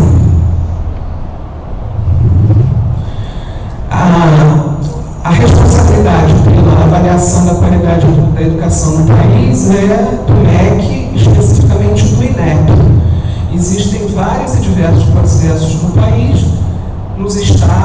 mas eu vou focar só nas nacionais do MEC. Pode passar. Os sistemas são fantásticos, porque a gente tem um sistema de avaliação da educação básica que incorpora tudo que foi dito aqui. Tem o sistema de avaliação da educação superior, que quem não gosta do SAEB precisa ver o ENAD, o GNC, para se divertir um pouquinho, tá? E fora desses sistemas, o Enem existe, e eu diria que, de certa forma, e eu faço uma defesa intransigente disso na área, no campo educacional, o Enem talvez seja o melhor resultado para a gente ter uma ideia de como é o final da educação básica. Os vencedores, como o Chico fala, quem chega no final. Por que isso? Não é universal, não é amostral, mas é o único teste que eu conheço que é feito com seriedade pelos alunos, que os outros não são. Então, se eu quero fazer um diagnóstico, eu tenho que tomar um certo cuidado com as questões estatísticas, mas eu tenho que me lembrar que esse está fazendo para valer. Tá? Então, tem 2 testes por fora, o Enem e o PISA, e fora desses sistemas tem a avaliação da pós-graduação que está fora do INEP. Pode passar. Então, eu vou focar. Pode passar. Já falaram aqui, eu posso passar adiante. O Enem, especificamente, eu vou falar a partir de 2009, quando, por conta do processo do reúne, da criação das múltiplas novas universidades, houve uma demanda dos reitores por um processo de seleção unificado no Brasil, porque o vestibular custa muito caro, e com isso eles mudaram metodologia, mudaram forma da prova, mudaram maneira de analisar, mudaram a matriz de referência. Eu não vou entrar no mérito dessa discussão que eu tenho para dar. Pode passar. Oi, pode passar. O PISA mede o letramento científico. A partir de agora eu só falo de ciências. Tá? O professor Chico falou de leitura, ele falou de matemática, parece que fechou.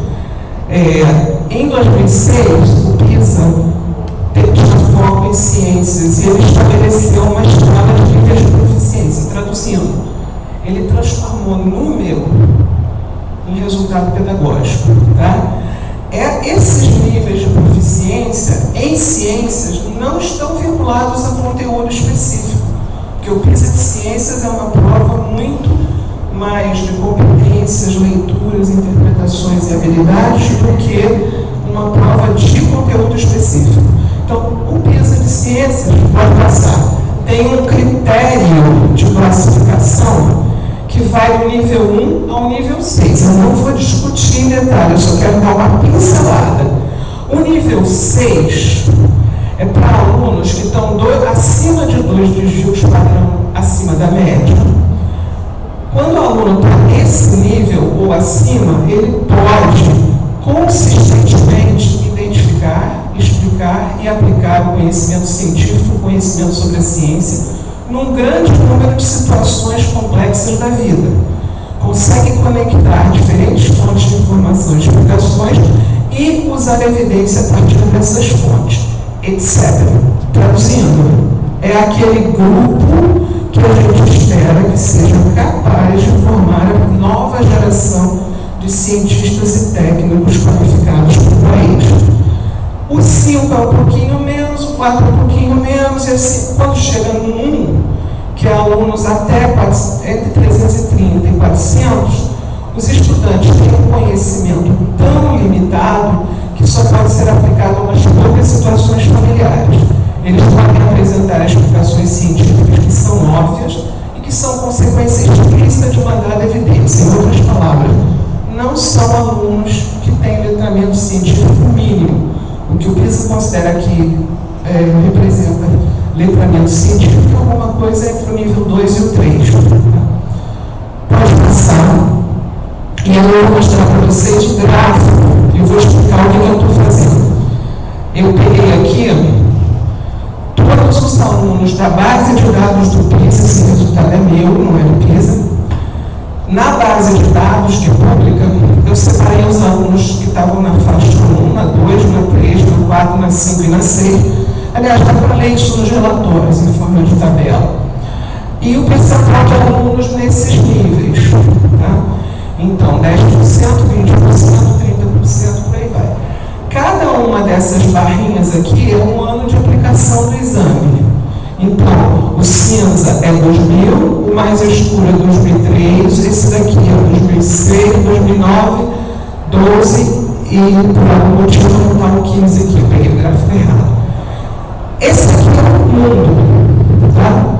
A gente repara que no nível de futura geração de pessoas técnicas e científicas, no mundo inteiro a gente tem da ordem de 10% dos alunos de 15 anos.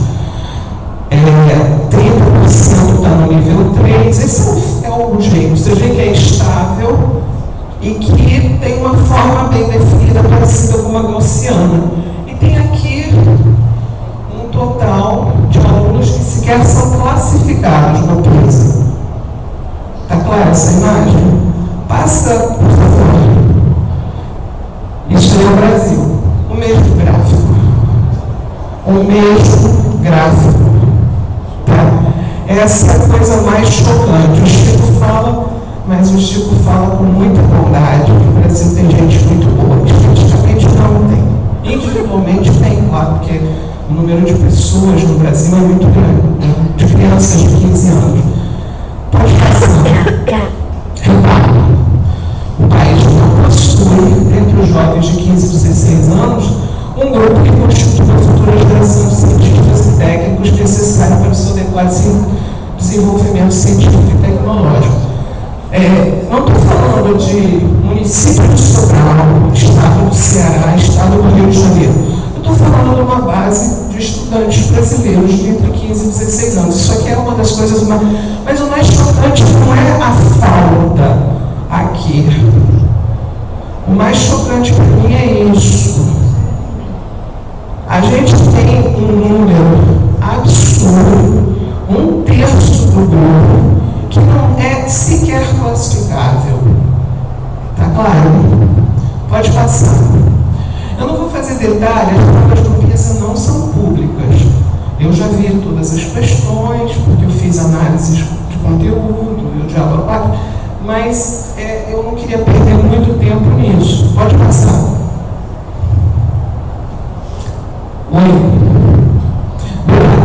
Eu agora vou pegar o Enem, porque, veja só, o PISA para mim é o início do ensino médio, quer dizer, está avaliando como é que os alunos saíram do fundamental, grosso modo, e eu agora no Enem estou pegando o final do ensino médio. Detalhe, meu banco de dados é filtrado para os alunos que se declaram concluintes do ensino médio no ano do exame. Isso dá, em todos os anos que eu analisei, 2009 a 2017, entre 900 mil alunos e 1.500.000 alunos. O banco de dados do Enem é 8 milhões. Mas eu quero fazer um diagnóstico do ensino médio, eu não vou pegar treineiro e eu não vou pegar o cara que está fazendo isso muitos anos depois. Então eu fiz uma tabela, eu já sei que aqui não vai dar para enxergar, mas assim, 2009, 2010, 2011, 12, até 2017, tem disponível no site do INEP. Isso aqui são as médias que eles dão, 500, 485, 467, uma média global está por volta de 500. A prova é normalizada em 500, desvio padrão 100. Ciências humanas, a mesma coisa, 2009 é sempre 500, tá? Com pequenas flutuações em função dos filtros que cada um usa para fazer a sua análise. Pode passar. Só que esse número ali não tem significado nenhum para professor nenhum. Então, o que a gente fez? O que eu consigo falar para o professor? Até para os meus colegas, até para mim mesmo. Qual foi a nota do aluno? São 45 questões. Quanto ele tirou nessa prova? 500 pontos correspondem a 3. Se a nota for dada de 0 a 10, 10, a nota de uma aluna que tirou 500 pontos na prova de ciências é 3,4, acertou 1/3 daquelas questões que exigem cognitivamente muito pouco do aluno. Tá clara essa ideia? A gente fez um trabalho de longo prazo de classificação das questões. A gente divide as questões entre física, química e biologia. Essa divisão, ela tem tipicamente a cada ano 2 questões que a classificação é difícil, porque ela é mais interdisciplinar. Mas a prova do Enem de ciências é disciplinar. Em média são 15 questões de física, em média 15 de química e 15 de biologia. As notas de biologia são mais altas, as de física e as de química são no chão, tipo 2. Tá? Eu não vou ter a tabela aqui, porque era mais uma tabela, mas isso está complicado. Pode passar por problemas. 3 clivagens totais nos resultados do Enem, assustadores. Diferença de gênero. Eu não fui até o final, porque senão a letra ficaria linda. Eu mudei todas as minhas tabelas quando eu vi hoje de manhã o tamanho da projeção. Há uma diferença. Foi feito o teste de estatística. A gente fez um toy Monte Carlo para ver se isso aqui era aleatório. É uma parte de 10 a 15. A probabilidade disso aqui ser estatisticamente não ser de fato, né? Então a gente repara que a diferença entre homens e mulheres é da ordem de 1/3 de desvio padrão sistematicamente todos os anos. Detalhe, o PISA de Ciências em 2006 não apontou. Quem fez o Enem em 2009 fez o PISA em 2006. O PISA não tem diferença de gênero entre homens e mulheres em 2006. E o Enem tem claramente, ou seja, o ensino médio está fazendo um enviesamento de gênero mortal para as mulheres em ciências. Isso é um problema bastante sério. Pode passar. Por administração da escola, ao contrário do que a gente pensa, a rede federal é um desvio padrão acima da rede estadual, e a rede federal é melhor do que a privada em termos de resultados do Enem. Tá? Quer dizer, a rede federal, que tem cerca de 2% dos alunos que fazem o Enem, tem 560 pontos de média, a média nacional 500. Tá? A rede estadual é o nosso nó, porque 75% da população do Brasil está na rede estadual, que está com a média do Enem assustadoramente baixa. Pode passar, por favor.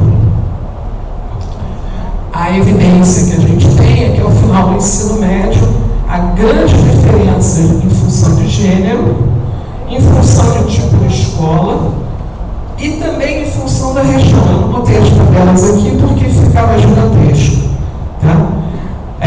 Norte e Nordeste, sistematicamente, Amazonas e Amapá têm as médias mais baixas. Eu só estou falando de média, porque não dá tempo de fazer grandes discussões, mas isso é consistente com a gente dizer que é pior mesmo. Tá? Pode passar. Esse quadro aqui, eu sei que vai ser difícil de ler, mas é uma imagem que a gente tinha que fazer uma única imagem com todas essas informações.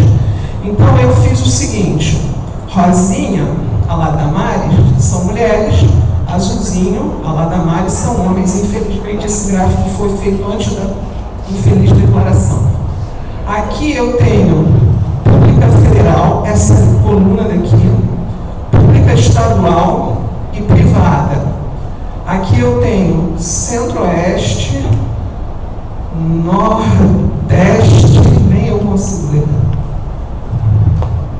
Centro-Oeste, Nordeste, Norte, Sudeste e Sul. Aqui estão os anos e aqui está a média do Enem. Tá claro? A gente percebe que em todos os anos, em todos os estados, as mulheres têm média inferior aos homens. que a rede pública federal tem médias consistentemente superiores a todas as outras redes e o centro-oeste é médio, o nordeste e o norte são bem piores e o sul e o sudeste são melhores. Esse quadro se sumariza todo o resultado. Pode passar, por favor. Próximo.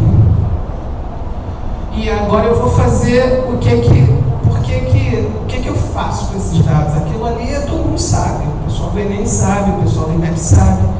Meu ponto é o que a gente faz com isso. Então eu peguei um exemplo, uma questão do Enem. É uma questão toda, pode ser até discutível, mas fechem os olhos e tentem andar. Bota o pé no chão e tenta andar.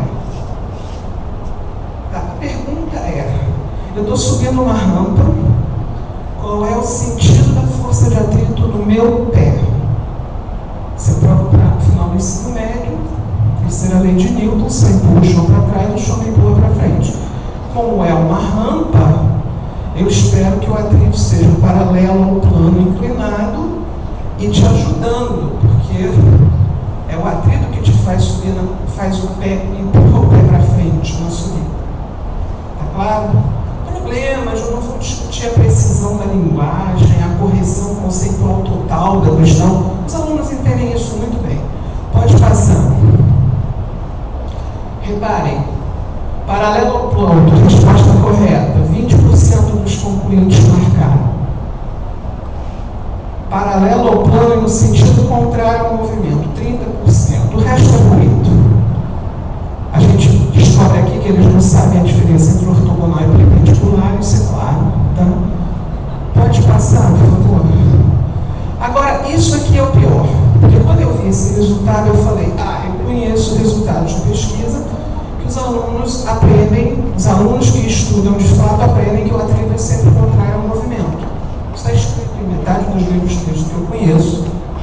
Os exercícios sempre levam a isso, só esquecem de mostrar o exemplo do andar, né? Isso aqui é o que a gente chama de curva característica do item. Eu boto aqui a nota da prova, tá aqui 200, 300, 400, 500, até 900. Aqui está a probabilidade de acerto na questão. O que eu faço? Tipicamente eu pego os alunos que tiveram nota entre 200 e 250 pontos. Dentro desse subgrupo, eu calculo qual foi o percentual de acerto na questão. Eu pego o número de acertos e divido pelo total no grupo. Está aqui.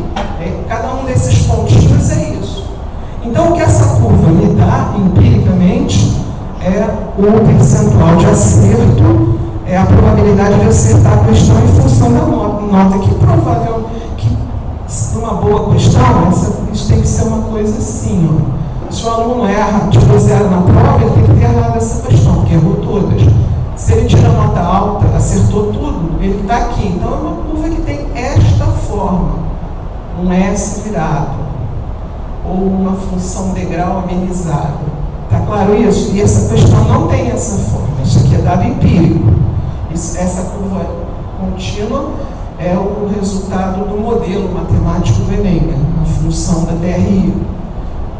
E aí a gente foi e dividiu em 20 dias, quer dizer, pegou faixas de notas entre os alunos e construiu essa curva, mas não mais para a resposta correta, e sim para todos os distratores. E aí a gente observou a coisa mais curiosa do mundo. O cara com nota muito baixa, ele chuta. Isso aqui é um chute. Duas respostas se destacam, que o atrito é contrário ao movimento, que o atrito é favorável, é no mesmo sentido do movimento. E a gente repara que alunos com 600 e 700 pontos no Enem estão marcando muito mais a resposta errada. Aqui tem uma barra de erro muito grande, porque o número de alunos acima de 800 pontos é muito pequeno. Então, vocês reparem, à medida que os alunos são melhores, entre aspas, pela métrica do Enem, eles começam a marcar maciçamente a resposta incorreta. Tá? Só os alunos excepcionais, é só nessa faixa daqui, acima de 750 pontos, quer dizer, acima de 2,5 de juros padrão da média, é que os alunos começam a acertar a questão.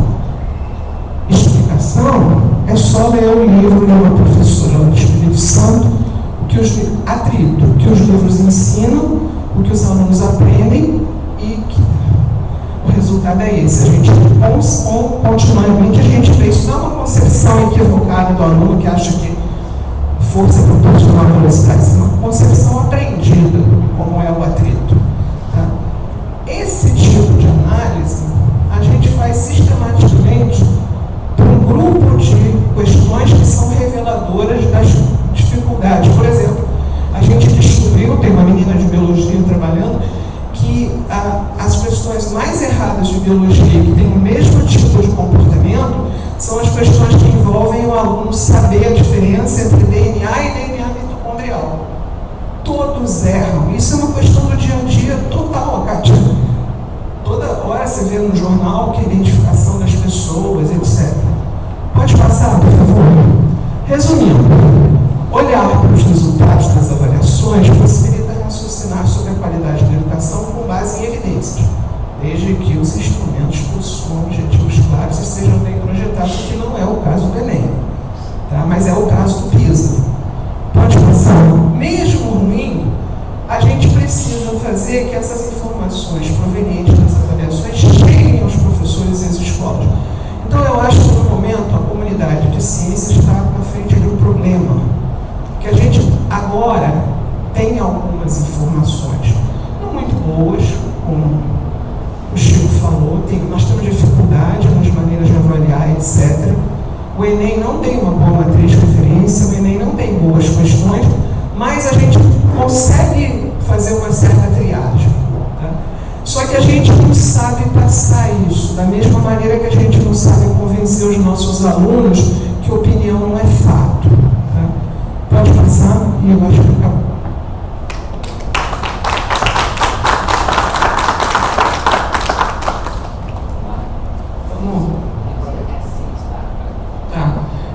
Vamos sentar ali. Eu lamento da gente ter demorado tanto, mas eu não ia cortar o Francisco de jeito nenhum. E eu abro para perguntas. Eu vou agrupar, tá? Helena. Um comentário bem rápido, agradecer pela sua. Tem que usar Eu queria, tá bom, desculpa.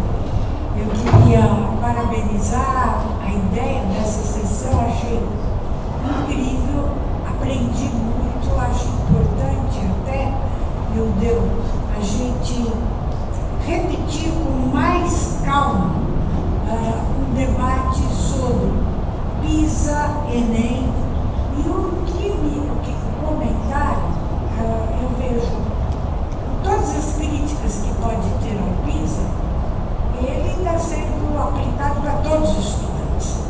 Então, se tem repetente ou não, não me interessa, é a mesma amostragem ao acaso.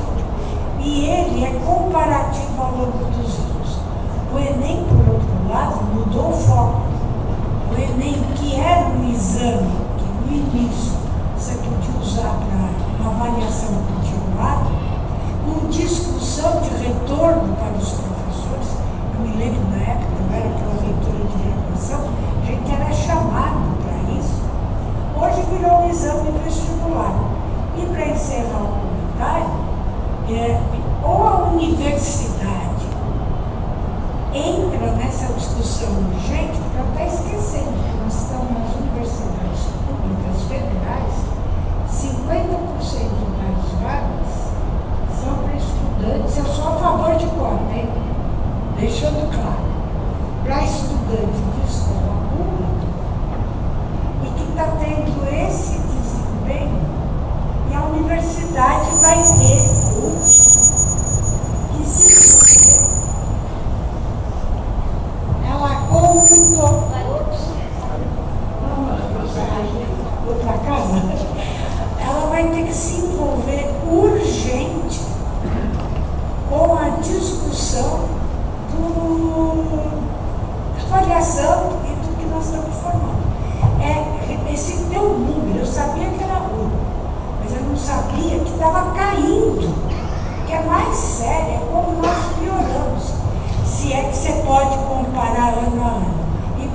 harmonizar realmente.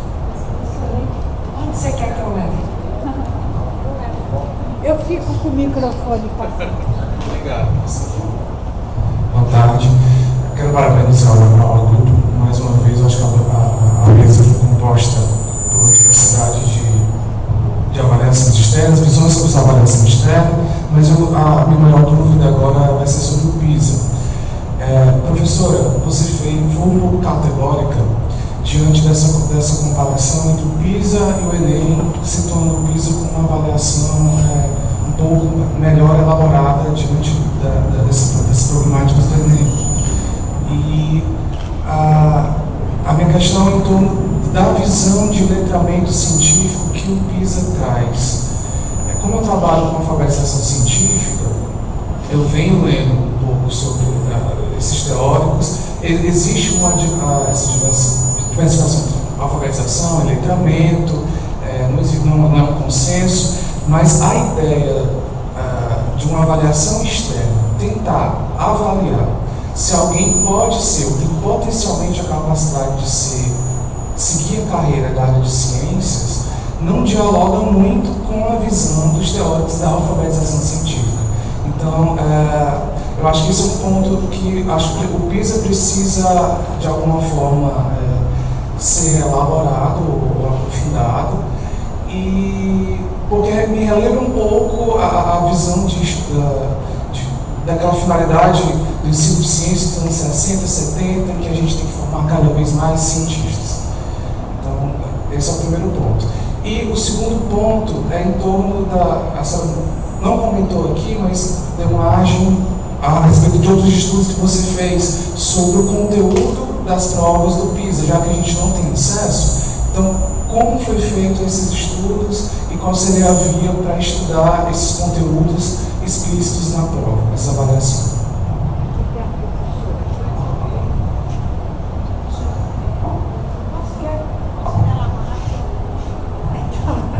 Ela quer repensar.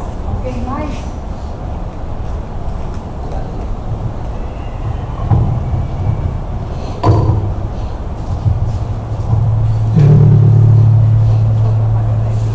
Muito obrigado.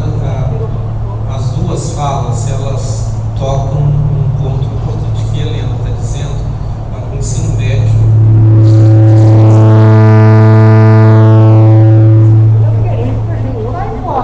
É o outro microfone. É o outro microfone. Está onde?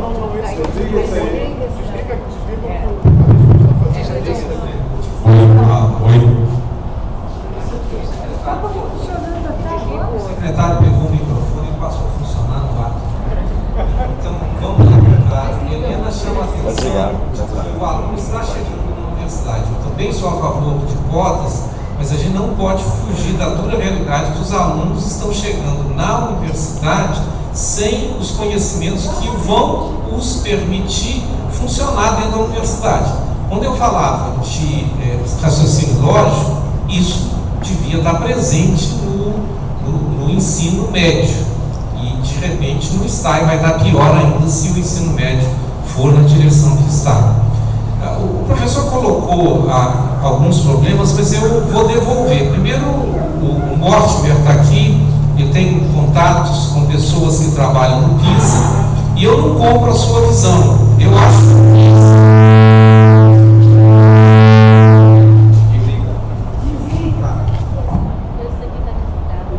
nos permite verificar o que o cidadão deveria saber de ciência e não o que o cientista deve saber de ciência. Há uma diferença grande nisso. Entende? Nós temos que olhar o conhecimento para a vida e não o conhecimento específico. Eu não sou capaz aí de acompanhar o que é o teórico de um ou de outro. O que eu sinto é que as provas do PISA, elas são feitas com enquanto no INEP, acompanhei o processo de desenvolvimento de questões para o PISA. E é um processo absolutamente fantástico. Elas começam a ser feitas 3 anos antes. E insisto, o fato do PISA pedir para o aluno se expressar e não assinalar uma opção faz toda a diferença. Mas assim, então, eu sou ardoroso defensor uma métrica, porque nós precisamos dela. Eu acho que as métricas podem melhorar. A métrica do PISA é muito melhor do que as nossas métricas. Você sinaliza a métrica do PISA, pode ter problemas. Não tem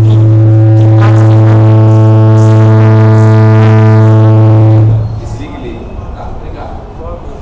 Eu queria aproveitar e fazer 2 comentários. Menino e meninas, o que acontece? Onde que estão? Por que as meninas no Enem, eu não sei se isso explica, mas foi o que eu já fiz, tá? Por que as meninas se saem pior do que os meninos no Enem? Quando elas são melhores do que os meninos no SAEB?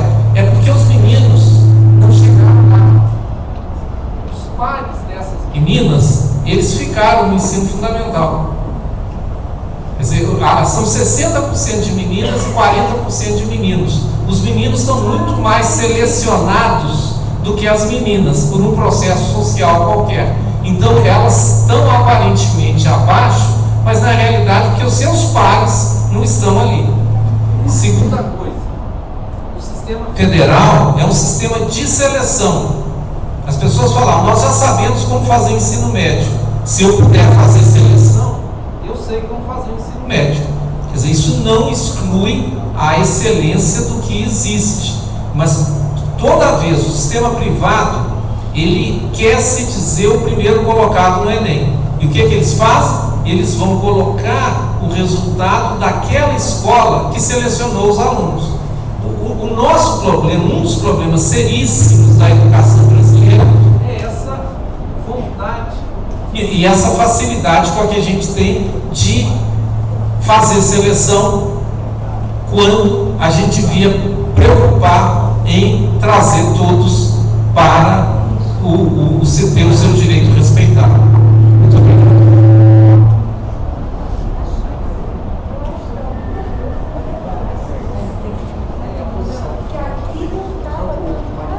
Oi, com relação à pergunta sobre a questão do letramento, sempre que a gente faz uma apresentação, a gente radicaliza os pontos que a gente quer chamar a atenção. Ninguém falou de formar futuros cientistas. Eu falei claramente que é aquela geração de alto desempenho no PISA que pode ser que se encaminhe. Ninguém está falando que a educação básica tem que de novo voltar às origens, mas a gente tem que ter uma população cientificamente letrada e a gente tem que ter os médicos, os farmacêuticos, os físicos, os engenheiros. Se a gente mata isso aos 15 anos de idade, a gente, enquanto sociedade, está roubado. Tá? A segunda questão do letramento científico surgiu fortemente a leitura. Eu agora não sei se é o capítulo 2 ou o capítulo 3 da tese da Andriele, que ela tem uma discussão gigantesca da visão de letramento científico no mundo e ela aplica no PISA. Eu estava na banca, por isso que eu sei. Tá? Eu gostaria de recomendar ao professor que conhecesse o teste modelo do PISA, que está no site. Eu tinha o mesmo pensamento do professor. E quando eu conheci o teste modelo do PISA, eu não vou dizer que mudei de opinião, ainda tenho as minhas contradições com a OCDE, professor, tenho sim. Discurso reacionário tem voz no meu coração. Mas, quando eu vi o teste do PISA, eu estou no site, eu me permiti dar uma chance à tentativa de avaliação da competência científica dos nossos alunos a partir do teste do PISA. Em todos os relatórios do PISA que você encontra na página da OECD, em todos os relatórios, em todos os anos, tem pelo menos 2 questões de cada área. Exemplo, essas questões são tiradas dos testes seguintes. Tem erro em questão? Tem. O professor Mortimer fez críticas muito sérias, algumas delas uma época. Eu acho que todo teste tem problema, a gente precisa virar vidraça para parar de reclamar da janela, tá? Eu acho que todo mundo que passou pela experiência de fazer questão dessas grandes avaliações, para de meter o pau com tanta intensidade nas questões antigas. Mas uma consulta, todos os volumes do PISA que estão no site, tem pelo menos 2 questões de português, 2 de matemática, pelo menos 2 de ciências, como exemplo, e altamente discutido o que significa significou cada um daqueles dois. É um exercício muito bom para quem estuda isso, dá uma olhada no tipo de questão. Perguntas? Eu ia fazer uma síntese, mas eu acho que o adiantado da hora não permite. Eu queria agradecer enormemente ao convite feito por esse PPC, porque eu acho que essa questão de avaliações educacionais no país precisa ser colocada não como uma questão que divide, mas sim como uma questão que fornece subsídios para uma discussão muito mais séria sobre o que a gente está fazendo com a avaliação no país. E eu queria agradecer particularmente ao professor Chico pelo que eu aprendi e a você pelo que aprendeu sobre isso Sobral. Obrigada. Agradecer a nossa Secretaria de Educação do Estado do Ceará o convite e parabenizar a cidade por receber um evento de tamanho próximo com personalidades dessa representatividade. Muito obrigado. Viva Sobral!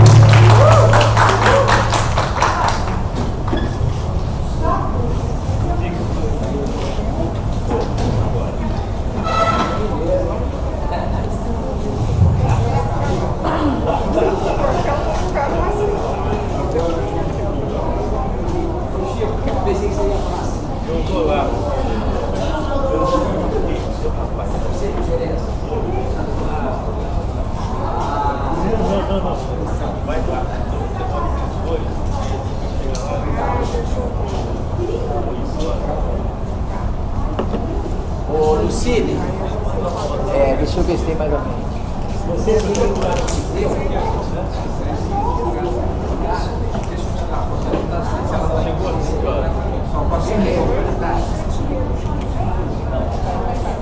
Tá.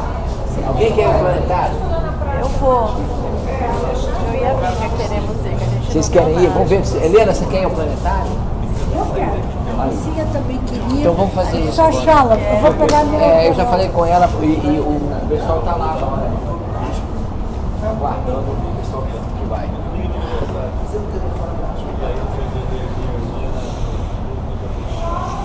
Você quer ir ao planetário? O pessoal vai ao planetário agora. Mas vai ter alguma coisa lá?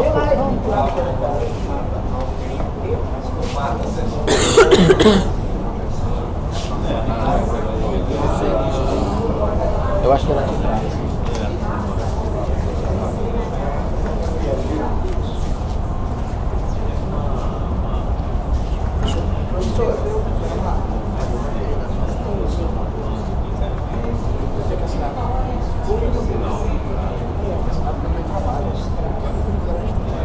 Aí eu mando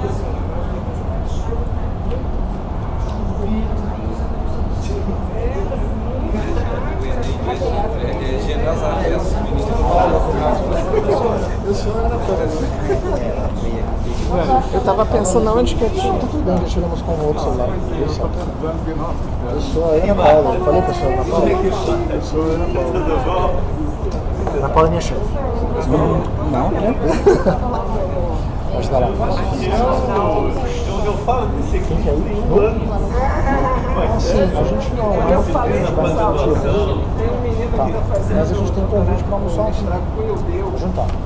E almoçar amanhã também. Como é que é? Como é que é lá? A gente come agora, come lá. Vamos comer aqui, comer lá depois. Ótimo. Ótimo. Então. Vamos lá. mas ela não é deletada.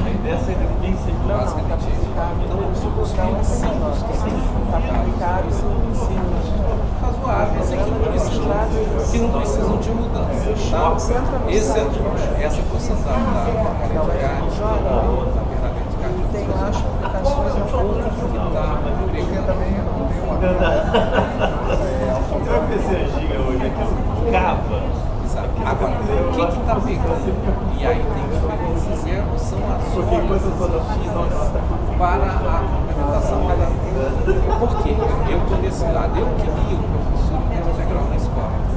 Então, para ele ficar em tempo integral, ele teria que encontrar esse aluno. Se ele já é professor, eu teria que ter uma exigência mais combativa. Então, há que, só que, junto disso, vem o pessoal que está formando o pessoal das escolas de formação privadas que não, elas são privadas, então elas não estão conseguindo manter os alunos. A educação Do ingresso, do acesso de estudantes, das questões relacionadas a isso. Então isso está pegando muito Bom, as mas professoras. eu saio pensando que a gente pode fazer isso. Aí eu vou ver quem já fez, se alguém fez, que é para poder, numa discussão como essa, ter alguma questão sobre isso. Sabe que parece que Tem várias não tem a menor ideias. importância nas A ideia que avaliações. está se fixando seria você colocar no final da formação como